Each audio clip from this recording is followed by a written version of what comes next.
Welcome to Cybertech. This video is for educational and ethical purposes only. All demonstrations are performed in a controlled environment. Stay safe, stay ethical. Hello everyone, I am Bikram Karmakar from Cybertech Computer Center. আশা করি আপনারা সবাই দেখতে পাচ্ছেন। এখানে আমরা urscan.io তে urscan.io দিয়ে scan করব। এটি কি এবং কি কাজে ইউজ হয় এই ভিডিওর পরবর্তী অংশগুলি দেখতে থাকো, এই সম্পর্কে আমরা ক্লিয়ার ধারণা দেব। এটি একটি স্যান্ডবক্স। স্যান্ডবক্স কি? অ্যাকচুয়ালি আমাদের কাছে বিভিন্ন সময় বিভিন্ন ধরনের ইন্টারনেট অ্যাক্সেস করতে বিভিন্ন রকম ম্যালিসিয়াস লিঙ্ক, সন্দেহজনক লিঙ্ক আসে যা আমরা ক্লিক করতে ভয় পাই। আমরা স্যান্ডবক্সে যদি সেই লিঙ্কটিতে স্ক্যান করি তবে তার সম্পর্কে সমস্ত ইনফরমেশনগুলি আমরা কালেক্ট করতে পারি। আমরা এখানে অপশনগুলি যাই। আমরা এখানে কতগুলো অপশন দেখতে পাচ্ছি। এখানে তিনটি অপশন দেখতে পাচ্ছি, পাবলিক, আনলিস্টেড এবং প্রাইভেট। এই তিনটি কি কারণে ইউজ হয়? পাবলিক, এই লিঙ্কটি জেনারেলি ইউজ হয় যে যখন আমরা পাবলিক সিলেক্ট করে কোনো কিছু স্ক্যান করি, পরবর্তীতে যারা স্ক্যান করতে আসে তারাই আমাদের এই পাবলিকের লিঙ্কগুলি দেখতে পায়। যেমন আমরা নিচে দেখতে পাচ্ছি, এখানে প্রতি 10 সেকেন্ডে এটি একবার করে রিফ্রেশ হচ্ছে এবং এই মুহূর্তে পৃথিবীর যে কোনো জায়গা থেকে যে ব্যক্তিরা এটি বিভিন্ন রকম লিঙ্ক দিয়ে সার্চ করছে তা আমরা এখানে দেখতে পাচ্ছি। আনলিস্টেড এখানে একটি ইউআরএল জেনারেট হয় এবং ইউআরএলটি যাদের কাছে থাকবে তারাই শুধু রেজাল্ট দেখতে পাবে। আপনি আপনার ক্লায়েন্টকে বা সহকর্মীদের এই লিঙ্কটি পাঠিয়ে শুধু তাদের সাথে এটি শেয়ার করতে পারেন। প্রাইভেট জেনারেলি পেইড হয় এবং এখানে স্ক্যান করার পর অন্য কেউ তা দেখতে পায়। কান্ট্রি সিলেকশন, এখান থেকে আপনারা বিভিন্ন ধরনের কান্ট্রি সিলেক্ট করতে পারেন। কেন প্রয়োজন? অ্যাকচুয়ালি অনেক সময় বিভিন্ন ধরনের হ্যাকাররা বা স্টেট স্পন্সর হ্যাকাররা এমন ধরনের কোড লেখে যা কোনো নির্দিষ্ট কান্ট্রিতেই অ্যাক্টিভ হবে, অন্য দেশে অ্যাক্টিভ হবে না।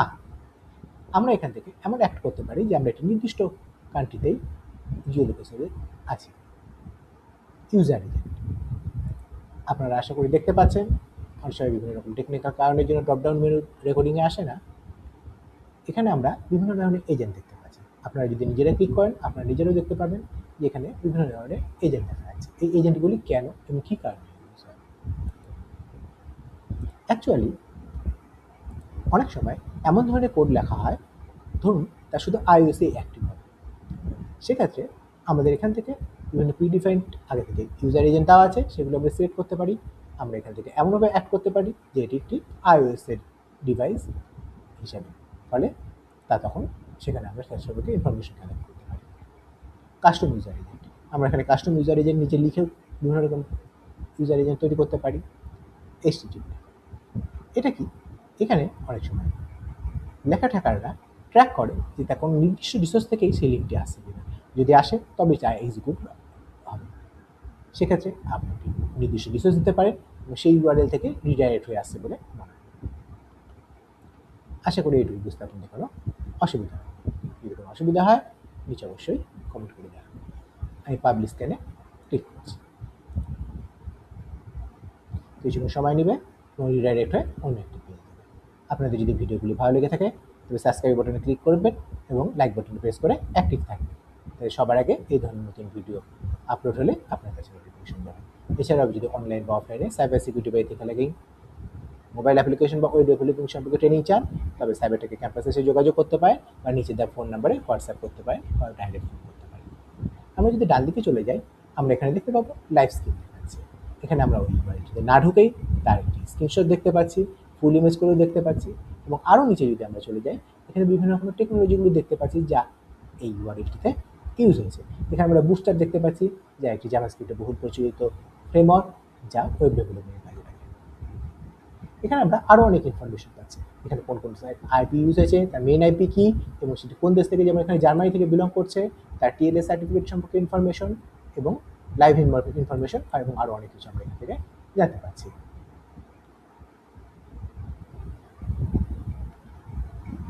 আমরা এখানে দেখতে পাচ্ছি যে এই এই ইউআরএলটি লোড হওয়ার সময় বা আইপিটি লোড হওয়ার সময় কোন কোন আইপি থেকে কতবার রিকোয়েস্ট গেছে এবং তার অটোনোমাস সিস্টেম। অর্থাৎ আমরা যদি ইন্টারনেটকে একটি দেশ হিসাবে ধরি, পৃথিবী হিসাবে ধরি, তবে এগুলো একটি ছোটো ছোটো দেশ হিসাবে ধরতে হবে। অর্থাৎ বড় বড় টেক কোম্পানি বা আইএসপি প্রোভাইডাররা এটি বিশাল আইপি রেঞ্জ হোল্ড করে এবং এই আইপিগুলি সেই তারই ইন্ডিকেট করছে। আশা করি এটুকু বুঝতে আপনাদের কোনো অসুবিধা হয়।